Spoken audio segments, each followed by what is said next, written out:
gente vai colocar aqui para vocês, nós preparamos esse material já foi apresentado no semestre passado para o Rodrigo, Angelita, o pessoal da Secretaria da Educação, e aí eles acharam o material interessante para que a gente apresentasse diretamente para vocês, né? Até o Rodrigo falou assim, a gente poderia até repassar isso para a equipe, mas não seria tão fidedigno quanto vocês apresentando esse material para eles, né? Então, por isso que a gente está aqui hoje, com o intuito de repassar isso aqui para vocês. A gente vai começar falando de algumas características da dentição decídua, dos dentes de leite, do processo de cárie, das atividades de PSE e vai terminar falando de uma técnica que nós vamos implementar agora no segundo semestre da saúde bucal dentro das escolas, que é uma técnica de ART, que já vem sendo realizada por muitos municípios. Jundiaí, por exemplo, aplica essa técnica desde 2012. Então, eu vou estabelecer uma linha de raciocínio aqui com vocês para que vocês entendam por que a gente vai começar esse tipo de atividade agora no município de Itupeva, tá? Então, quem somos nós, né? Quem sou eu? Quem é a doutora Patrícia? Eu sou formada em 2001, eu sou dentista, tenho especialização em endodontia, especialização em gestão pública em saúde, mestrado em farmacologia, anestesiologia e terapêutica, doutorado em saúde da criança e do adolescente. Fiz pesquisa na Universidade de Tübingen, na Alemanha, durante 3 anos e sou cofundadora da empresa OdontoQuiz, que é uma empresa, um produto digital preparatório para concurso público. Eu estou no serviço público desde 2005, trabalhei na Prefeitura de Americana, de Sumaré, de Campinas, estou em Itupeva desde 2018, com atendimento em unidade básica e agora, desde fevereiro, na coordenação de saúde bucal, junto com a Patrícia. Toma aqui a liberdade de apresentar a Patrícia, minha parceira de trabalho. Ela não está aqui de manhã, ela estava junto comigo, à noite vai estar também, ela está numa consulta agora. A doutora Patrícia também é dentista formada pela Universidade de Uberaba em 1994, é especialista em harmonização orofacial, em gestão pública em saúde, em dentística, mestrado em dentística, trabalha há muitos anos na Prefeitura de Itupeva, desde 2003, e tem o seu consultório particular também desde 1997. Tá? Então, a gente vai começar a falar um pouquinho aqui sobre a dentição de leite e a dentição permanente, que a gente chama de dentes tecidos. Por que a gente está colocando isso? Porque vocês trabalham com crianças, né? Eu falo que vocês estão mais em contato com as crianças, com a saúde bucal das crianças do que nós, dentistas. Eles visitam os dentistas periodicamente, né? Mas eles estão ali todos os dias com vocês na sala de aula. Então, a boquinha de uma criança com todos os dentes de leite tem 20 dentes. A de adulto, ela vai ter aí 32 dentes quando essa dentição estiver completa, com todos os dentes, até os molares, os dentes do siso. Então, para que saia dessa boquinha com 20 dentes de leite e chegue nessa boquinha, nessa boca, né, com 32 dentes, nós vamos ter aí um período de troca dos dentes. E como que isso acontece? Aqui só lembrando quais são os dentes que uma criança tem. Aqui a gente tem os incisivos, os 2 incisivos centrais, e aqui ao lado, os incisivos laterais, os caninos de leite. E aqui nós temos os molares descidos ou de leite, o primeiro e o segundo molar. E as trocas vão acontecer, né? Os incisivos de leite eles vão cair para que erupcionem, os de leite vão cair para que erupcionem os permanentes, troca incisivo por incisivo. E alguns dentes, eles precisam cair para que outros nasçam. E alguns acabam nascendo sem que caia nenhum dente. Vocês vão entender por que isso acontece. Aqui a gente tem canino sendo trocado por canino de leite pelo permanente. E depois os molares de leite são trocados pelos pré-molares permanentes. Agora, esses 3 daqui do fundo, que é o primeiro molar, o segundo molar e o terceiro molar, que a gente também chama de dente do siso, eles nascem sem que outro dente caia. E aí, muitas mães falam assim, nossa, a criança está lá com 6 anos, erupcionou esse primeiro molar permanente lá no fundão. Ela fala, nossa, eu nem sabia que já tinha dente permanente lá no fundo, mas não caiu nenhum dente, né? E a maior ocorrência de cárie que a gente tem em crianças é justamente nesses primeiros molares, que é uma fase que a criança, na maioria das vezes, ainda não tem aquela coordenação toda para fazer a higiene. As mães acham que a criança já tem essa habilidade e o molar permanente já nasceu lá atrás, tá? Então, é uma fase super importante que a gente tem que reforçar muito o processo de escovação. Essa é uma imagem que eu gosto bastante, que mostra pra gente o quê? A dentição mista, onde a gente tem dente de leite junto com dente permanente. Então, aqui, pessoal, de vez em quando eu vou olhar aqui, porque de manhã caiu a minha internet durante uns 10 minutos. E aí eu não vi que o Rodrigo tinha mandado uma mensagem para mim, então de vez em quando eu vou dar uma olhadinha aqui.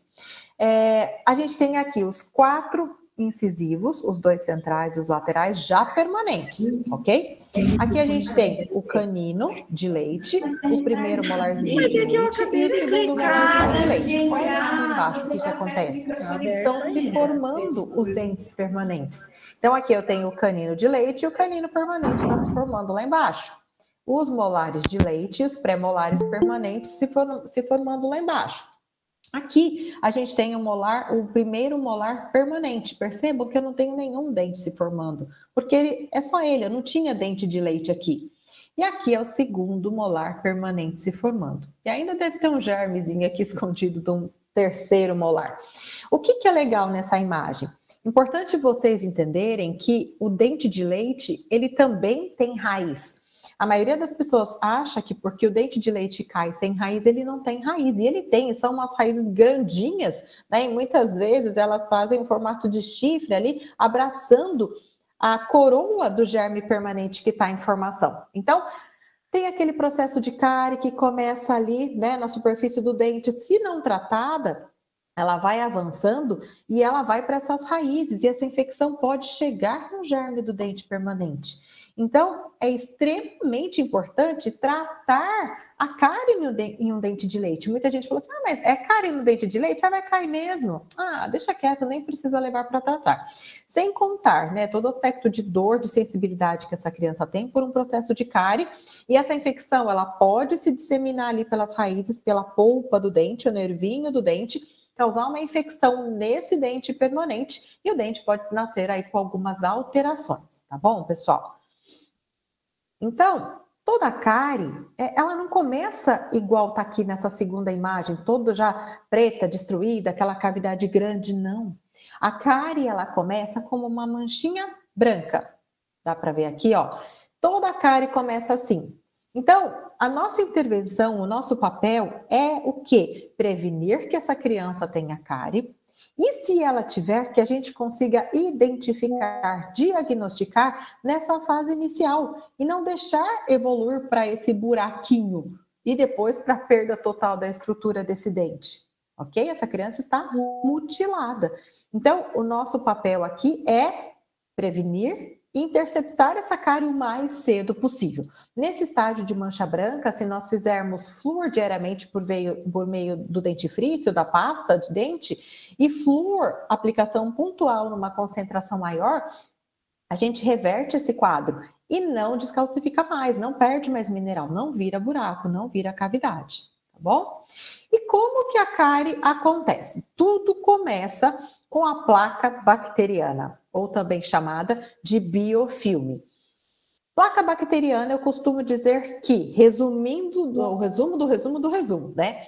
É resto de comida com bactéria que forma aquela massinha que fica lá em cima do dente. Se a gente ficar uns 2, 3 dias sem escovar o dente, passar a língua, tá meio grosso, né? É placa bacteriana, resto de comida com bactéria. Lógico, tem um monte de coisa ali no meio, mas o grosso que importa pra gente, bactéria com resto de comida. Então, na nossa boca, nós temos milhares de tipos de bactérias. Ai, Karina, mas eu escovo 4, 5 vezes por dia. Tem também. Todo mundo tem. Eu tenho, você tem, todo mundo tem, nossa criança também tem, tá?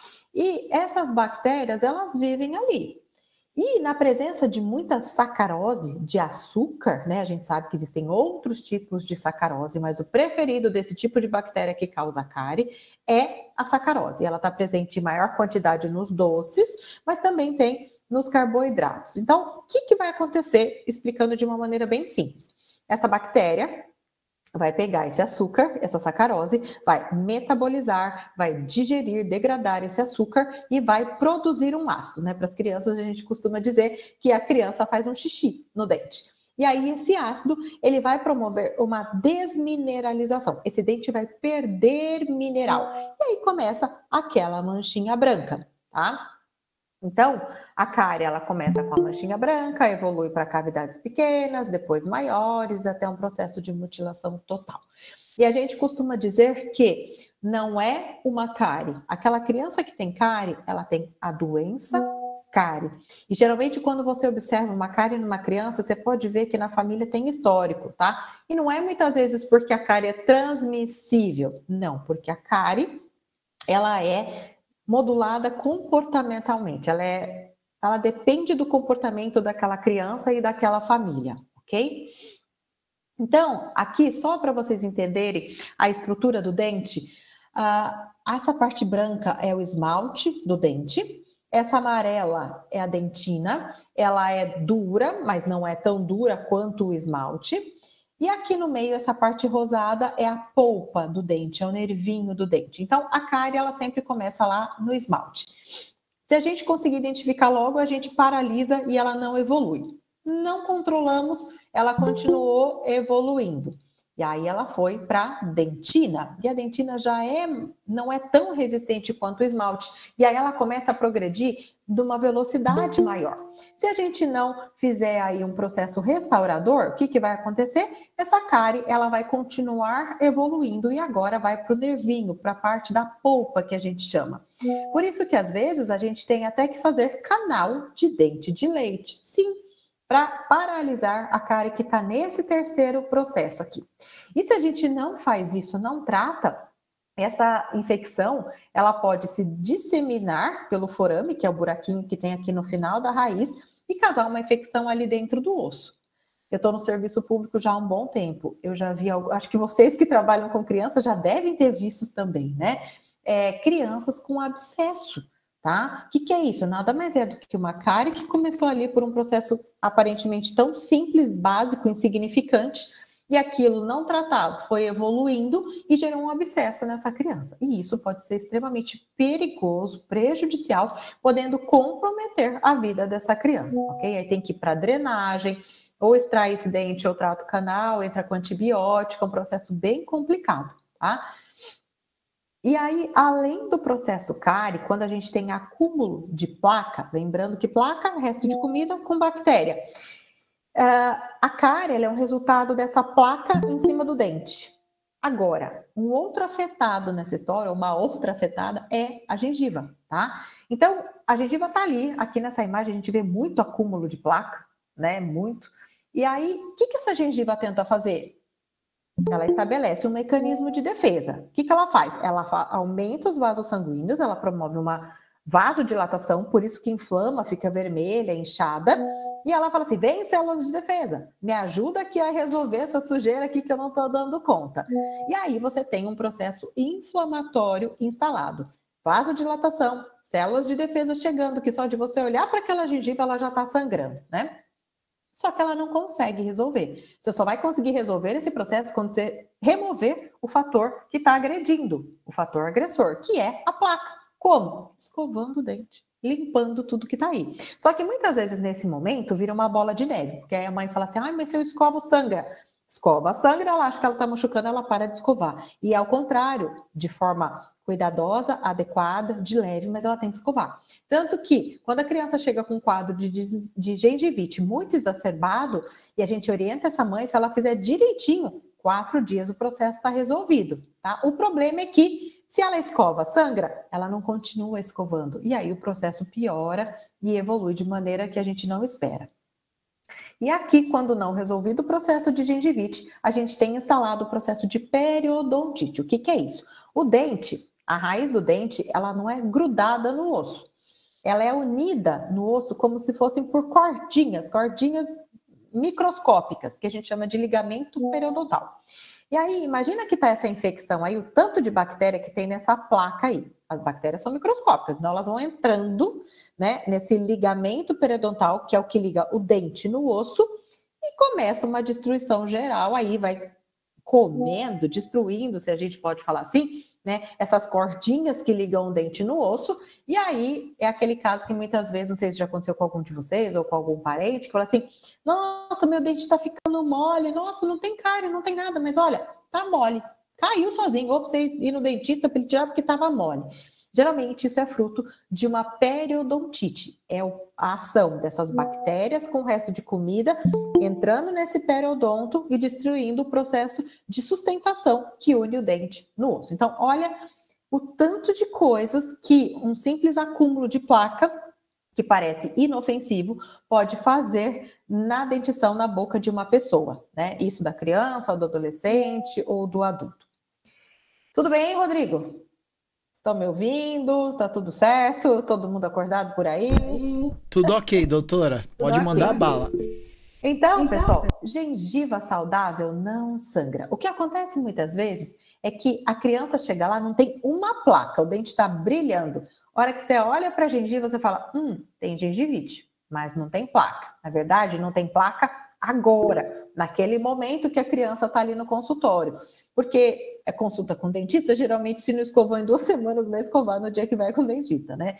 E aí, só de secar, de fazer algum tipo de manipulação naquela gengiva, a gengiva já sangra. A não ser os casos raros de problemas sistêmicos que levam a sangramento de gengiva, que não representa nem 0,5%, a grande maioria é por não controle da placa bacteriana, por não escovação. E aí a gente vai conversar com essa mãe, né? Provavelmente ela escovou aquele dia, mas a placa já vem se acumulando por um bom tempo. Então eu falo que a gengiva não mente. Gengiva não sangra. Se está sangrando, é porque tem algum problema ali, a escovação não está sendo feita ou está sendo feita de forma inadequada. E como que a gente previne isso? Pessoal, se a gente pensar, o processo de prevenção de cárie, de gengivite, de doença periodontal... Ai, acho que alguém está com o microfone ligado. O processo é tão simples, né? Se a gente combinar escova de dente, dentifrício fluoretado, a pasta de dente com flúor, mais fio dental, essa criança não vai ter cárie, tá bom? Por exemplo, meus filhos não têm cárie. Eu fiz milagre? Não fiz. Já ficou um dia sem escovar antes de dormir? Já, né? Chega tarde, vai dormir sem escovar, mas existe uma rotina, né? Todo dia acorda, escova o dente, depois do café escova o dente, depois do almoço escova o dente, depois da janta escova o dente, antes de dormir escova o dente, né? Se for perto do horário depois da janta, antes de dormir, aí vira uma escovação só. Não pode dormir sem escovar o dente, tá? Existem pesquisas que mostram que se a gente fizer uma escovação no dia bem feita, removendo 100% da placa, a gente não vai ter cárie. Mas também existem pesquisas mostrando que ninguém, até o melhor escovador, consegue remover 100% da placa em uma escovação, nem em 2. Então, o que a gente, né, o que existe de consenso que a gente tem que fazer a escovação várias vezes ao dia, tá? Eu estou desestruturando essa colônia de bactérias, porque para que a bactéria chegue num ponto de causar cárie, gengivite, periodontite, ela precisa estar agregada em colônias. Então, as bactérias vão se agregando junto com aquele monte de sacarose que gera uma matriz ali no meio, então elas vão fazendo uma colônia gigantesca e aí elas começam a produzir ácido. O que você faz na hora que você escova? Você remove todas as bactérias? Não. Você remove toda a placa? Não. Você desorganiza. Então, toda vez que você pensar em escovação de dente, você tem que pensar que tá todo mundo ali, sabe aqueles brinquedinhos que vocês dão para as crianças brincar, né? De encaixar pecinha? Eu gosto muito de dar o exemplo com aquele brinquedo, porque é como se você pegasse aquele brinquedo e bagunçasse tudo ele. As bactérias vão ter que fazer o quê? Se juntar tudo de novo. Aí já é horário da próxima escovação. Aí você vai lá e bagunça tudo de novo. Então, não dá tempo dessa bactéria se estruturar novamente em colônia para produzir ácido ou o que for necessário para causar uma doença periodontal. Então, assim, o ideal é que a criança estabeleça o hábito de higiene. E aí, né, não sei nem se foi nesse momento que eu falei isso no período da manhã, mas foi agora que eu lembrei disso, Rodrigo. A gente até faz um apelo para vocês, a gente conversou muito isso com o Rodrigo, a Angelita e o pessoal da secretaria, e a gente está passando isso para vocês agora. A gente conversou em muitas escolas e viu a situação de vocês, mas a gente precisa urgentemente retomar as escovações nas escolas. Era uma coisa que vinha sendo feita, parou com a pandemia por aquele medo de contaminação, né, e fez parte daquele momento das nossas vidas, mas já passou, né, é um momento que agora isso aconteceu tanto com a escola particular quanto com a escola pública, é uma luta hoje para que a gente retome essa escovação. Existe já demanda do governo federal, do governo estadual, muitos municípios já vêm nesse sentido, muitas escolas de Itupeva já estão retomando, né, a escovação, muito legal isso, mas a maioria ainda não vem fazendo a escovação dentro da escola. E isso é importante para que a criança estabeleça um hábito. Nós estamos com a criança 3 vezes no ano, 2 vezes no ano, 1 vez no ano. Vocês estão com as crianças todos os dias, né? E quando a gente fala de doença cárie, dos países que conseguiram controlar a doença cárie, e a gente fala de prevenção aí, é nessa parceria, é instituindo hábitos, comportamentos saudáveis. A família tem um papel principal nisso? Com certeza. Deveria ter o papel principal nessa prevenção, mas a gente sabe que a gente tem que dar uma ajudinha, né? Que muitas crianças acabam não fazendo aquela escovação de manhã, acabam não fazendo aquela escovação da noite, e eu acho que a gente está no momento que a gente não pode fechar os olhos, né? A gente não pode se omitir. Se nós estamos ali e a gente pode retomar essa prática de escovação dentro da escola, proporcionando saúde, a gente vai evitar muitas doenças nessa criança. Doença cárie, gengivite e doença periodontal. E a gente sabe que muitas crianças têm baixo desempenho na escola, por dor, por sensibilidade no dente, porque é altíssimo o índice de cárie entre as crianças. Então, a gente sabe também que tem a questão de local para que isso seja feito, a gente foi em algumas escolas conversar sobre isso, e aí, antes da pandemia, nós tínhamos escovódromo, né? E aí, com a pandemia, muitos escovódromos viraram bebedouro. Não sei por quê, né?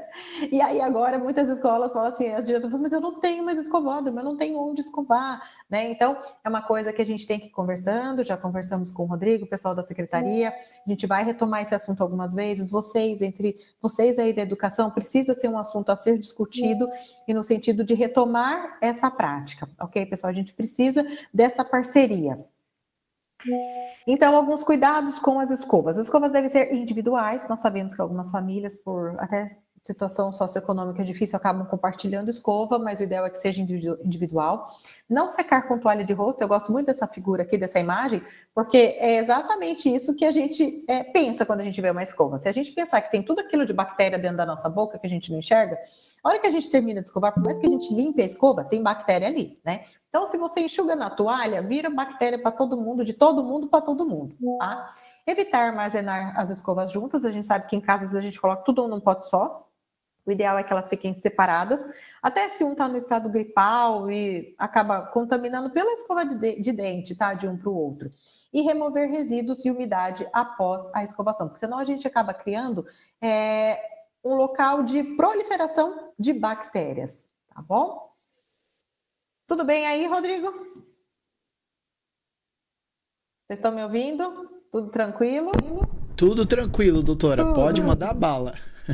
Como escovar os dentes? Não vou ficar aqui falando de técnicas, que isso é muito mais fácil a gente falar pessoalmente nas escolas, mas fato é, a gente precisa escovar a parte da frente do dente, a parte de trás do dente e a parte que a gente mastiga, tá? Que nem aqui, ó.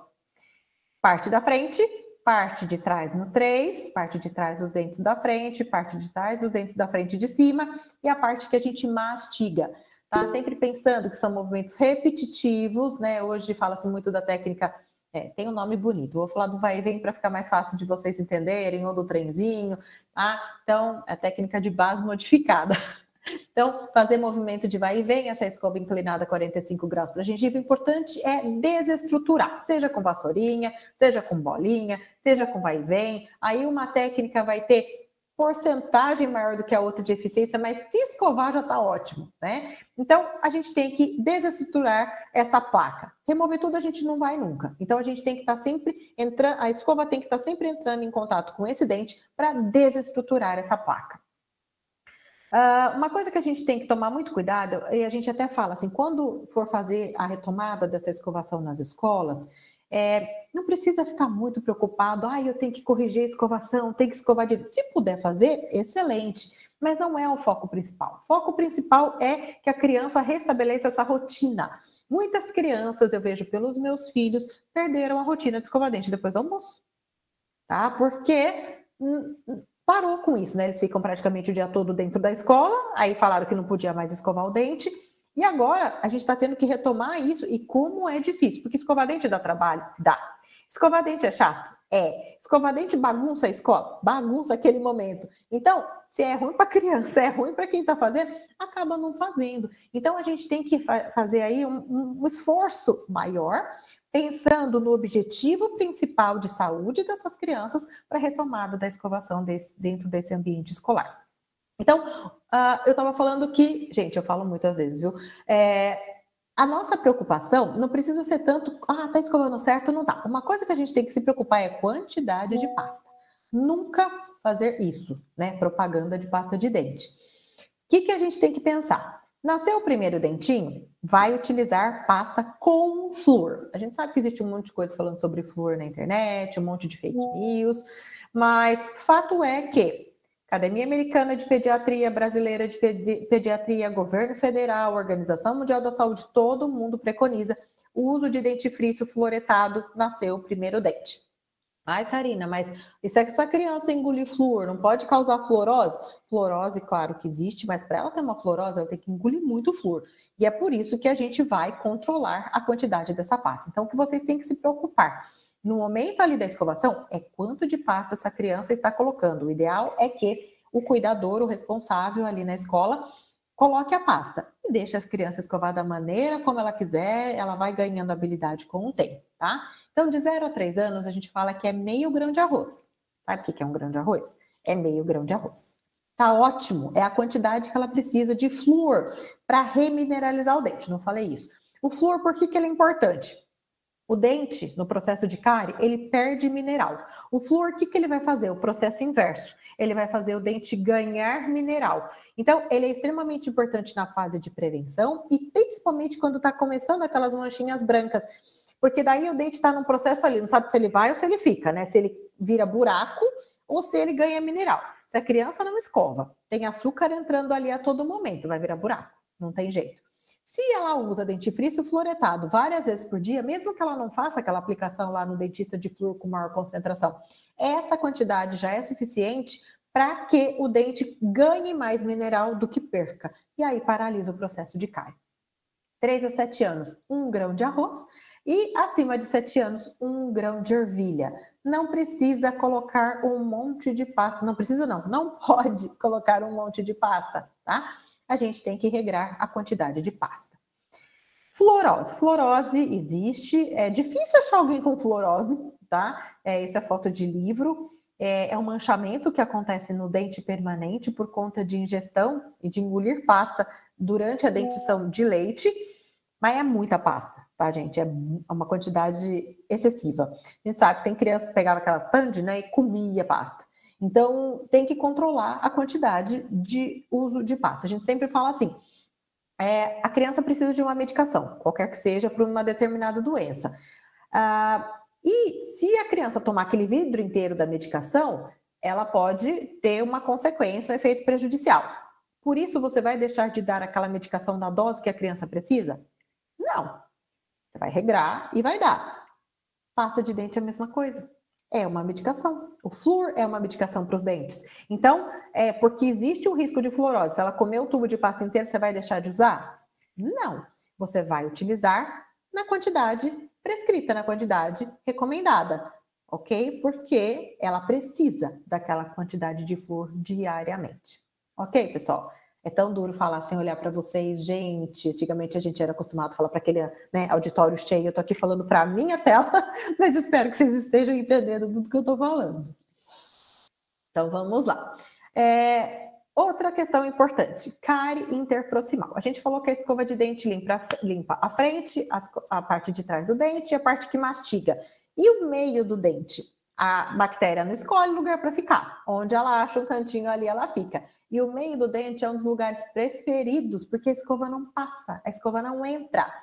E aí, a cárie se desenvolve de maneira tranquila, tá? A gente fala que é uma cárie que se desenvolve de maneira rápida, nem sempre porque ela progride rapidamente, na maioria das vezes porque a gente não enxerga. Nos dentes da frente é mais fácil da gente enxergar, nos posteriores, muitas vezes ela vai passar despercebida, tá?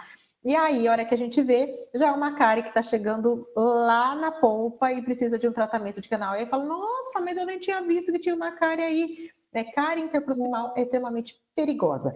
E como que a gente evita isso? Fio dental. Fio dental, vamos falar, se escovar é chato, fio dental é pior ainda, né? Ensinar a criança a usar fio dental, então, meu Deus do céu. Eu trabalho com criança desde 2001, quando eu me formei, fiquei 8 anos trabalhando só com criança, dentro da Unicamp, e eu falo que eu fui ver mesmo a real dificuldade quando eu fui ensinar os meus filhos a usarem fio dental. Meu Deus, que descoordenação. A gente vê muito adulto que ainda não tem essa coordenação para passar fio dental. Mas o que a gente tem que explicar para essas crianças é que tudo nessa vida é aprendido, certo? Eles não aprendem a ler, a escrever, não dá trabalho? Dá. Passar fio dental é a mesma coisa. O hábito precisa ser instituído. A praticidade vem com um tempo. Eu lembro do meu filho enrolando, meu Deus, eu não acertava o buraco da interproximal, mas de jeito nenhum. Então, pega o fio dental, ensina a enrolar nos dedos do meio, ensina a fazer movimento de pinça para direcionar esse fio. No começo, não entra em lugar nenhum. Devagar eles vão acertando, até que vira um hábito, né? Igual tomar banho virou um hábito. Também não sabia tomar banho. Pega uma criança e fala assim, toma banho sozinho. Não vai tomar banho, só vai tomar tudo errado, vai ficar meio corpo sem lavar. Fio dental é a mesma coisa. O importante é a gente disseminar que é uma prática essencial para a saúde dos dentes. Não é frescura. A cárie vai se desenvolver no meio desses dentes se a gente não usar. E eles vão aprender com o tempo, ok? Agora, o que eu queria colocar para vocês? Nós temos algumas diretrizes, algumas regulamentações que vão falar das nossas ações com as crianças. Então, a gente tem essa diretriz da Política Estadual de Saúde Bucal, a gente tem a federal, mas essa aqui fala mais especificamente das nossas ações. E ela vai falar de um monte de coisa, vai falar das nossas agendas, como é que os dentistas têm que atender na unidade, e também vai falar das nossas ações do PSE. Então, o PSE é o Programa Saúde na Escola, e quando a gente vai para a escola, os dentistas, os técnicos, os auxiliares, o que eles vão fazer lá? Eles vão fazer, primeiro, classificação de risco, que é quando eles vão olhar com espátula a boquinha de cada criança, né? Às vezes vocês acham que é uma olhadinha rápida, mas ali ele já está enxergando tudo, né? Quantas cavidades são, que nível que está essa cavidade, tem biofilme, não tem algum caso de trauma, tem lesão em tecido mole, e o auxiliar vai anotar tudo ali, tá? É bater uma foto da condição daquela criança naquele momento e encaminhar caso seja necessário. Os profissionais vão fazer educação em saúde, que é a palestra, a orientação, como escovar o dente, a escovação dental supervisionada, que é quando a gente coloca as crianças para escovar o dente, aí a gente vai ensinar individualmente ali, corrigir a escovação, aí sim a gente vai se preocupar com a técnica, e aplicação tópica de flúor. Até recentemente a gente fazia aplicação tópica de flúor em todas as crianças que a gente escovava. A partir de agora a gente mudou, já passou para a nossa equipe, nós não vamos fazer mais em todas as crianças. Eu vou mostrar uma tabelinha para vocês. Aquelas crianças que não tem história de cárie e não tem cárie ativa, a gente não faz flúor porque é um tratamento. Tá? Então, a gente vai fazer só naquelas crianças que realmente precisem. É uma recomendação dessa diretriz também. Então, só algumas imagens para vocês lembrarem do ano passado. A gente fez entrega dos kits. Fizemos a orientação sobre higiene bucal, não só no passado, mas esse também, né, pessoal? Aqui essas fotos são do ano passado. A gente fez orientação, a escovação dental supervisionada, o exame bucal. Ano passado, a gente fez duas coisas. A gente fez o levantamento epidemiológico e a classificação de risco. Nossa, Karina, o que é isso? Qual que é a diferença? Levantamento epidemiológico é quando a gente quer saber, naquele momento histórico, como que está a condição daquela população. E, geralmente, a gente vai escolher alguma faixa etária. A faixa etária que a gente escolheu foi a faixa etária que o governo federal escolheu para fazer o levantamento no Brasil todo. Os últimos levantamentos que a gente tem de saúde bucal foram feitos em 2003, 2010 e o SB de 2020, que terminou em 2023 por conta da pandemia, atrasou um pouco. Então, a gente usou em Itupeva o mesmo manual, aplicou a mesma avaliação, mas a gente avaliou só a doença cárie, né? Nesse levantamento nacional, eles avaliam um monte de coisa, outras doenças bucais. E aí a gente quis começar pela doença cárie para começar a sistematizar isso no nosso município. E a gente escolheu as faixas etárias de 5 e 12 anos, porque são as faixas etárias que o governo federal preconiza, ok? 5 anos é quando, teoricamente, a gente tem o início da dentição mista, começam a nascer os incisivos e os molares permanentes. né? A gente sai daquela dentição unicamente decídua e aos 12 anos é quando teoricamente já caíram todos os decíduos, onde está iniciando a dentição permanente. Lógico que depende muito da criança aí de ser um pouquinho mais para lá, um pouquinho mais para cá em termos de idade, mas a idade escolhida pelo Ministério a gente foi na onda deles, ok? A classificação de risco é quando a gente pega todas as crianças de todas as faixas etárias e a gente vai olhar a condição bucal para quê? Para ver qual é o tratamento que essa criança precisa, qual é o risco dela em relação à doença cárie, ok? Os nossos técnicos e auxiliares fazem toda a anotação para que a gente consiga planilhar e acompanhar essas informações. E a aplicação de flúor, que agora a gente aplica em algumas crianças, não mais em todas. Aqui só para vocês terem uma noção do que a gente avalia quando a gente olha a boca da criança, que vocês veem a gente anotando é A, é B, é C, né? Então, essa é a nova classificação. A, não tem cárie, tá tudo rígido, tá tudo inteirinho ali, não tem história de cárie. B, não tem cárie hoje, mas já tem dente restaurado, então ela teve história passada de cárie. O C é uma cárie crônica ou restauração provisória. Nós conseguimos diferenciar quando é uma cárie que o próprio organismo paralisou e está tudo ok, muitas vezes nem precisa de restauração, e quando é uma cárie ativa que está progredindo, tá? Do D para baixo que é o problema. O D é quando tá essas manchas brancas, que a gente já vê que é mancha branca ativa, que se não cuidar vai virar buraco. O E e o F são cavidades de cárie. O E é quando essa cárie acontece na parte que mastiga, a gente chama de oclusal, tá? E o F é na interproximal, entre os dentes. E o G é o caso mais crítico, que é quando a gente suspeita que tenha um comprometimento do nervinho, da polpa do dente, um foco de abscesso, dor, esses casos a gente encaminha com mais urgência para a unidade. E a gente também avalia naquele momento, né, aquela olhada que a gente faz ali, se tem biofilme ou não tem, se tem gengivite ou não, para classificar como negativo ou positivo. Então, não se assustem, é só para vocês terem ideia do que a gente pensa depois que a gente faz toda aquela avaliação. A gente classifica todas as crianças em A-, A+, B-, B+, de acordo com o que a gente avaliou em relação a cárie, em relação a biofilme. Lembrando que biofilme, resto de comida com bactéria. E aí a gente vai classificar essas crianças em risco baixo, moderado ou alto para a doença cárie. E com base nisso a gente propõe tratamentos. Isso é da diretriz do governo do estado, tá? Então, todo mundo vai receber promoção e educação em saúde, ok? Do A+ para baixo vai receber flúor tópico, ó, flúor tópico, flúor tópico, flúor tópico. Agora, as crianças que não têm história de cárie, não têm cavidade, essas não recebem mais aplicação de flúor. Elas não precisam, seria um sobretratamento. Aí a gente vem aqui para baixo, nesse ART, que é o tratamento restaurador atraumático, e o tratamento restaurador convencional. Então, se aquela criança, ela está com aquele abscesso, precisa mexer no nervinho do dente, um procedimento mais complicado, com certeza ela vai precisar de um tratamento restaurador convencional lá na unidade, na cadeira odontológica. E agora a gente vai começar a conversar com vocês, provavelmente depois do intervalo que a gente vai fazer, sobre o ART, que é o tratamento restaurador atraumático. Que a gente tem aí, né, o governo federal falando muito disso, o governo estadual com uma força de enfrentamento à cárie, Jundiaí faz a ART desde 2012, e agora a gente está implementando isso no segundo semestre dentro das escolas também do município de Itupeva, e eu vou explicar para vocês direitinho como que isso acontece, porque que isso é importante e vocês vão entender, tá bom? Só para que vocês tenham uma noção do levantamento que a gente fez ano passado, nós avaliamos crianças de 5 anos e de 12 anos. A gente encontrou 563 dentes cariados aos 5 anos. E aos 12 anos, 204 dentes com cárie. Quando a gente avalia alto, moderado ou baixo risco para cárie, aos 5 anos, 29% tinha alto risco para cárie. E aos 12 anos, 15%. Aumenta um pouco aqui o moderado, porque as crianças já foram procurar atendimento, já passaram pelo dentista para fazer restauração, mas mesmo assim continua aqui um índice alto, de alto risco à cárie.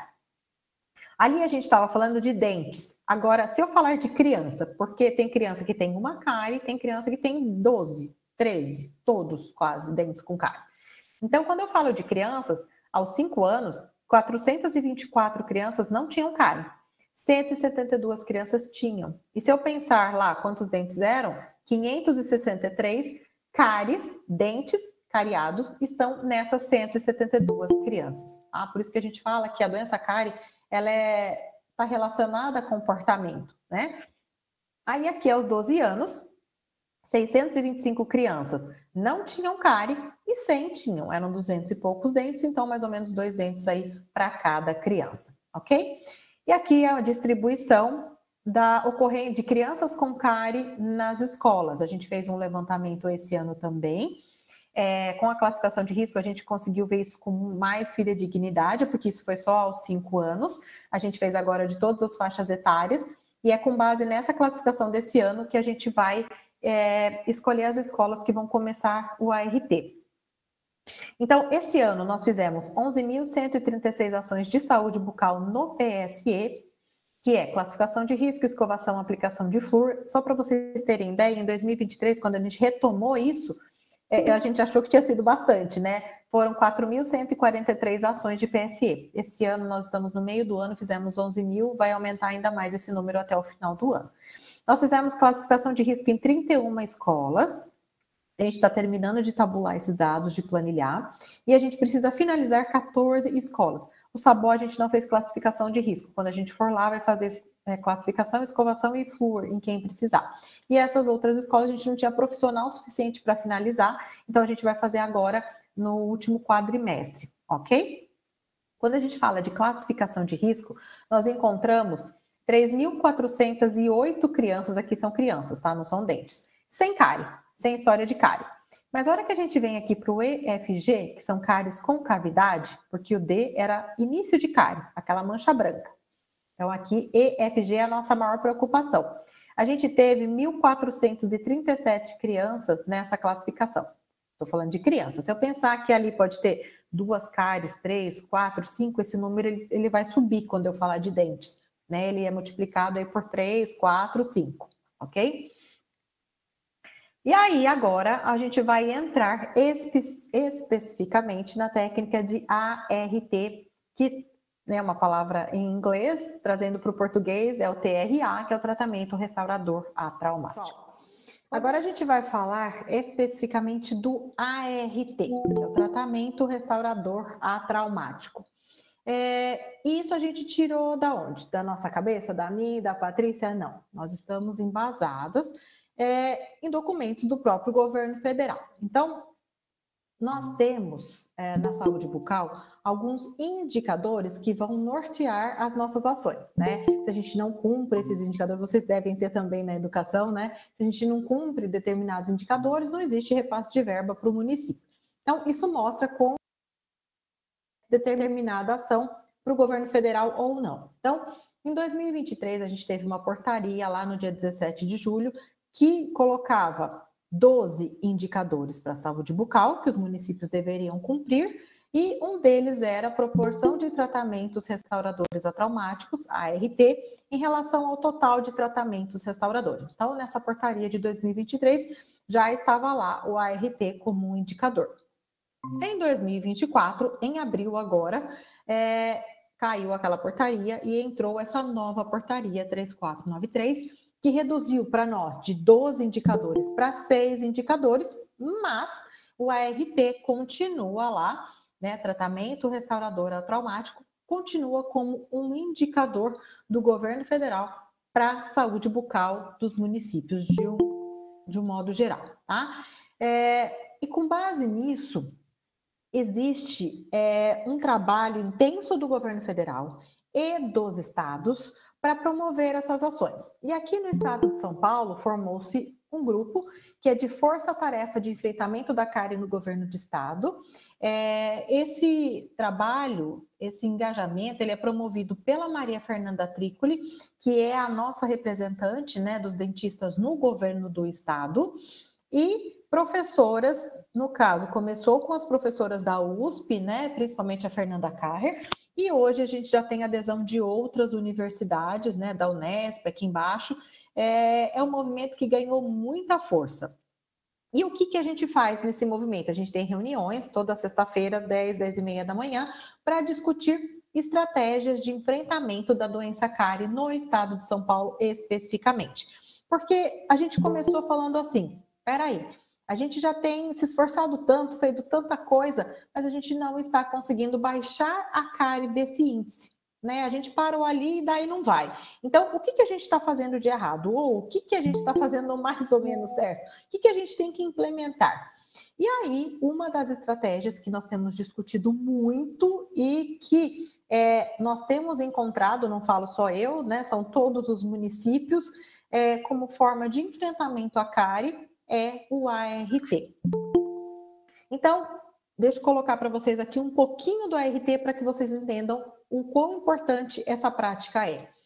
O ART é uma proposta inovadora, ética e humanista, baseada em evidências científicas, criada para promover a saúde e, consequentemente, contribuir para a melhoria da qualidade de vida das pessoas, oferecendo uma alternativa de tratamento custo-efetivo para aumentar o acesso aos serviços de saúde bucal, pautada nas melhores evidências científicas disponíveis. O objetivo dessa técnica, a gente chama o ART, ele está dentro de um maior, que são técnicas de mínima intervenção. Então, hoje, se fala muito em menos é mais, né? Preservar, eu vou tratar a cárie, eu vou remover aquele tecido cariado, preservando ao máximo a estrutura dental. Antigamente, a gente brincava que era o grito da dentina, que a gente removia a cárie até ouvir o grito da dentina, né? Que era um barulhinho que a gente ouvia do motor da cureta. E aí, na maioria dos casos, a gente já tinha removido o que podia e o que não podia. Hoje, a hora que a gente pensa nisso, dá até um arrepio na coluna, porque a gente removia tecido dentário de maneira desnecessária. E esses estudos vêm sendo feitos e ganhando muito mais adeptos, né? E aí, o objetivo é paralisar o processo de desmineralização. Lembra que eu falei que quando a gente tem uma cárie, o dente perde mineral. No microambiente da lesão de dentes, tanto tecidos, que são os dentes de leite, quanto permanentes, criando condições favoráveis para o processo de cura, considerando que a cárie é uma doença, controlando a doença cárie. Peraí, pessoal, que eu tenho que ficar olhando aqui só para ver se minha internet não cai, fiquei traumatizada hoje de manhã. Adicionalmente, viabiliza o aumento do acesso aos serviços de saúde e a universalização da atenção, compatíveis com o que é proposto pelo SUS. Então, o ART ele surgiu em 1980, lá na Tanzânia, pela necessidade de encontrar uma maneira de preservar os dentes em comunidades menos favorecidas, onde os recursos humanos e financeiros eram escassos. E a única opção era a extração do dente. Então, o que eles começaram a fazer lá? Um pesquisador falou, peraí, deve ter um jeito de tratar o dente, que não tinha energia elétrica, não tinha como usar motorzinho, né? Não tinha como usar a luzinha azul, que endurece a resina para restaurar um dente. E na época ele nem tinha o melhor material que a gente tem hoje, que é o número de vidro de alta viscosidade, eles faziam com que eles tinham lá de material de espatular mesmo, mas começou a surgir a técnica do ART. A gente não usa motor, a gente remove a cárie com cureta, tem técnicas para se remover e quanto a gente remove, né, e como fazer o selamento dessa cavidade sem precisar de motor de anestesia. Em 1994, a Organização Mundial da Saúde reconhece e sugere o ART como uma proposta efetiva no controle e tratamento da cárie dentária. Você fala, nossa, mas 1994 é tempo pra caramba, né? O que a gente está fazendo aqui agora, né? Isso já vem se falando de ART há muito tempo. O Jundiaí faz ART nas escolas desde 2012. Só que isso tem ganhado uma força muito grande com a pandemia, tá? Durante a pandemia, o uso do motor gerava aerosol, né? Aquelas gotículas no ar. E aquilo era um fator de disseminação de Covid absurdo. Então, a gente teve que a gente teve que se reinventar na época da pandemia e todo mundo começou a procurar meios alternativos de remoção de cárie. E aí a gente se deparou com o pessoal que fala, o pessoal que eu falo é professor Imparato da USP, professores renomados, né, que defendem a técnica de mínima intervenção e de ART há décadas. Só que isso começou a ter uma repercussão muito maior. Eu comecei a estudar a fundo a ART na pandemia. comecei a fazer dentro da unidade, eu vi, falei, ué, isso funciona, preserva a estrutura dental, ela dura mais tempo. E aí eu me apaixonei pela RT, confesso que no começo, eu lembro que em 2013, um colega começou a falar para mim de ART e eu olhava meio duvidosa, né, para a técnica de ART. E na pandemia, eu me apaixonei pela técnica, entendi, comecei a estudar, ler muito sobre a técnica, comecei a assistir todas as lives que existiam do professor Imparato da USP, e aí o governo federal começou a pegar pesado em cima disso junto com o governo do estado. Então, hoje a gente pode falar que é uma técnica essencial para controle da cárie dentro do serviço público. Então, a técnica ela pode ser usada tanto em dentes de leite quanto em dentes permanentes. A gente não vai usar motor, a gente vai usar instrumentos manuais, mas são instrumentos específicos.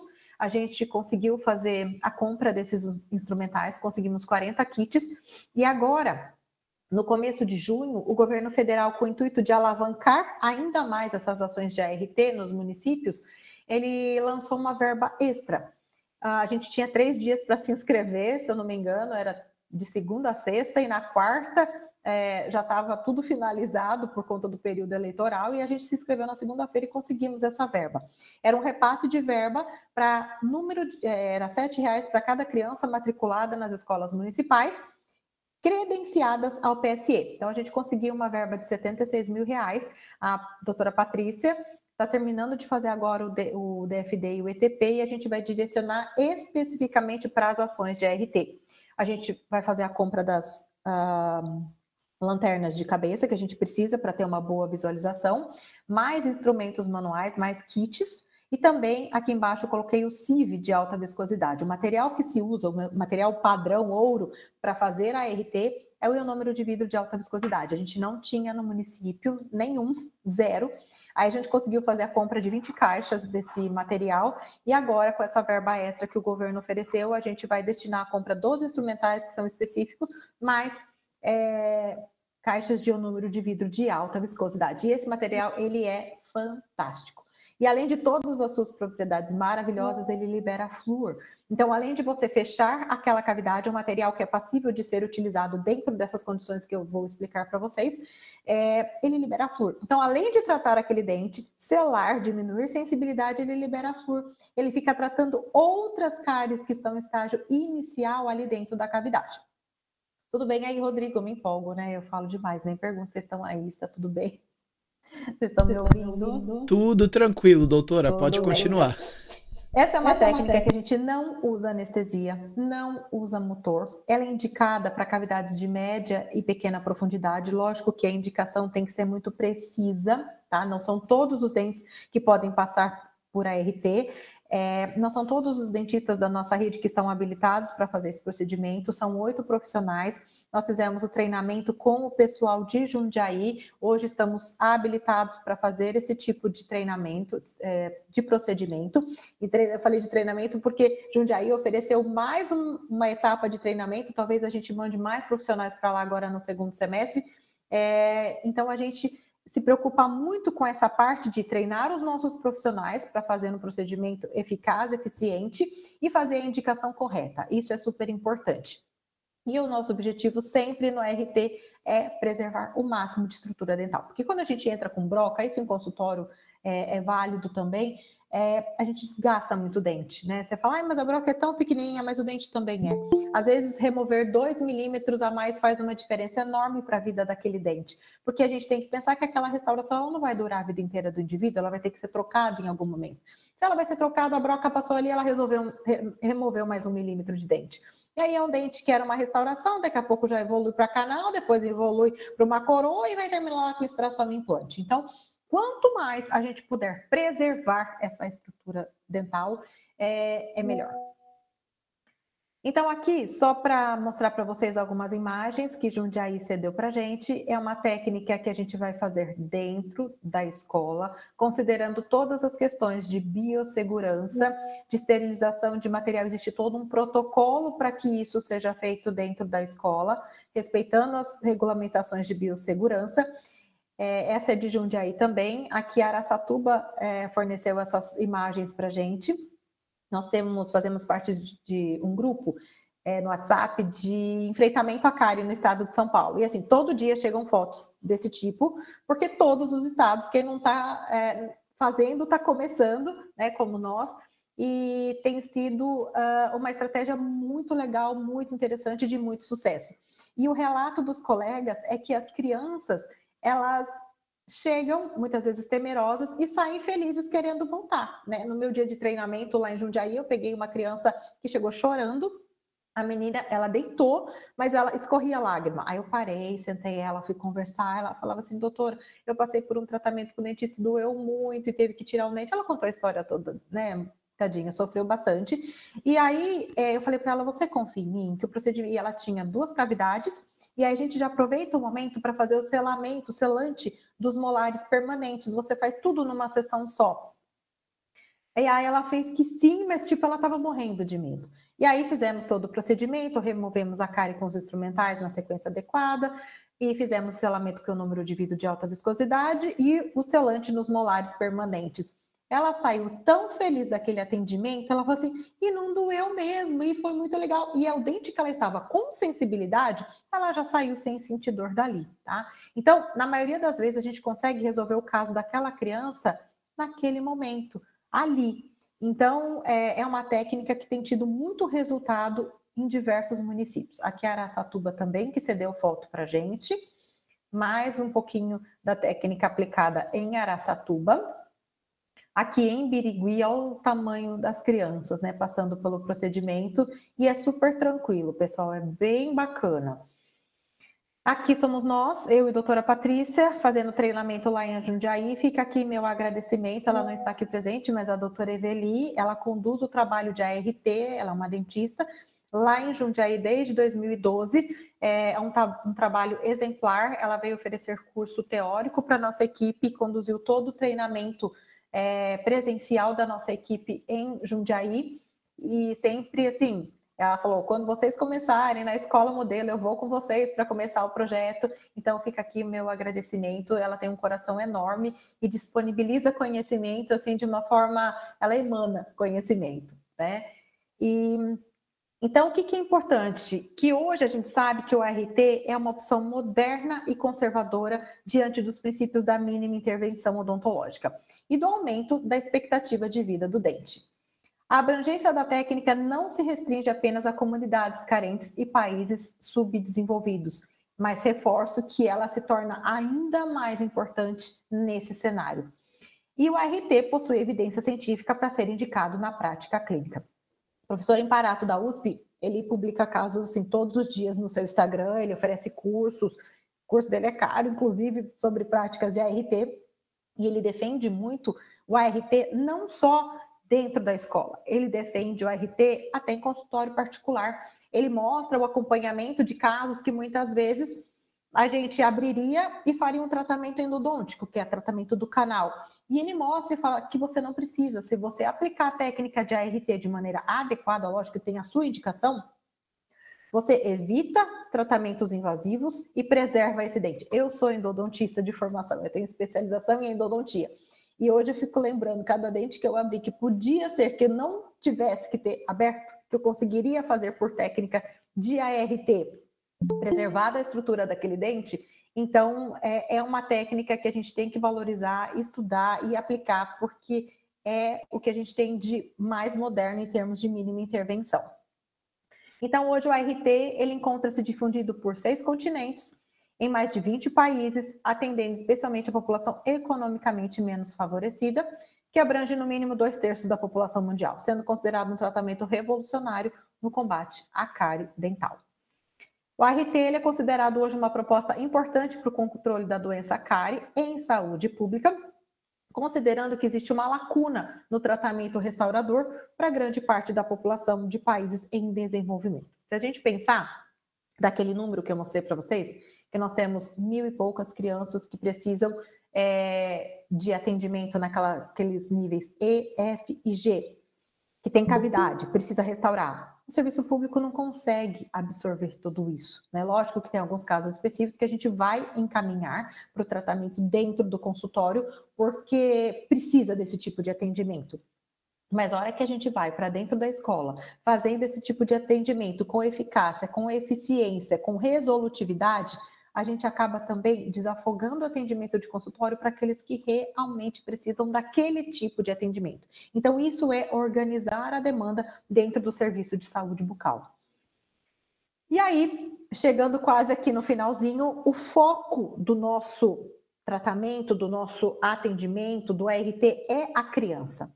Mas a gente precisa de muita coisa acontecendo em volta disso. Quando a gente fala de um tratamento de um dente lá pelo dentista no consultório, é o dentista, ele, quanto muito o pai ou a mãe da criança que vai, né, autorizar a realização do procedimento.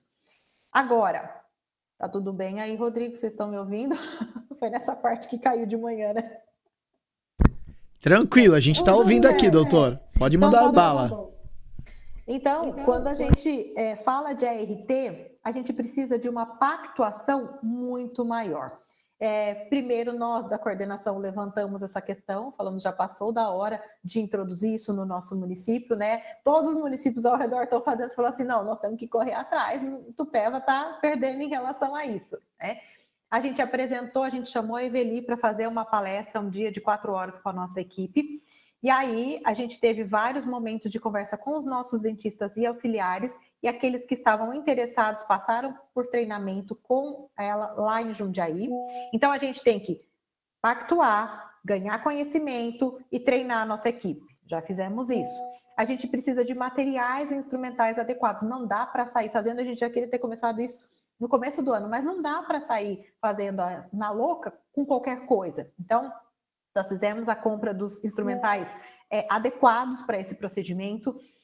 A gente fez a compra do ionômero de vidro de alta viscosidade, de excelente qualidade, para a gente garantir que nós teremos um procedimento muito bem feito nas nossas crianças.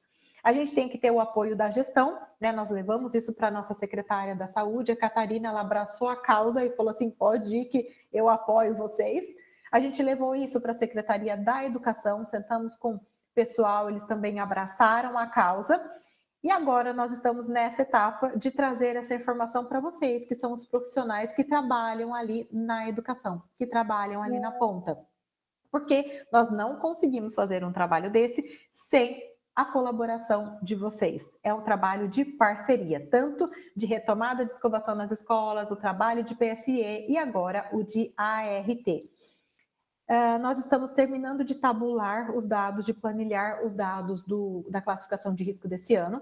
Aí nós vamos escolher a primeira escola, vamos pactuar com o pessoal da Secretaria da Educação e planejar o projeto piloto, tá? Eu e a doutora Patrícia e mais uma profissional que vamos conduzir, atender as crianças nesse primeiro momento. E aí, antes desse atendimento, nós vamos pactuar com os professores, coordenadores e diretor dessa escola. Nós vamos marcar uma reunião com os pais responsáveis pelas crianças EFG dessa escola, explicar como é que funciona, lógico, uma coisa bem mais resumida do que eu estou fazendo aqui, numa linguagem mais simples, e apresentar o termo de consentimento livre e esclarecido. Tudo isso já tem um protocolo do governo federal, tem todos os modelos de carta para os pais, de autorização, de encaminhamento para a unidade. Em Jundiaí a gente foi lá e viu como eles fazem, e aí eles falaram, olha, isso a gente adapta dessa maneira, isso a gente incluiu porque acha que funciona melhor, então a gente participou da reunião de pais que eles fazem em Jundiaí também. Então a gente vai fazer tudo isso com uma escola. Funcionando tudo bem, a gente vai ampliando para que esses 8 profissionais consigam levar isso para um número maior de escolas. Eu sei que todo mundo fica aí qual escola vai ser, quando vai chegar na minha escola. É um processo gradual, pessoal. A gente vai começar agora no segundo semestre, mas isso vai levar todo o próximo ano e vai se estender aí pelos próximos semestres, tá bom? A gente não quer fazer nada de maneira atropelada, a gente quer começar de maneira muito consciente e direcionada para que a gente possa realmente fazer um bom trabalho e ter uma boa repercussão aí, principalmente com os pais e responsáveis dessas crianças, tá bom? E aí eu queria deixar aqui para vocês que sozinhos nós vamos mais rápido, mas juntos nós vamos mais longe. E a gente conta com vocês, porque é só por meio dessa parceria que a gente vai conseguir um resultado positivo, sucesso lá no final. Obrigada pela atenção de todos.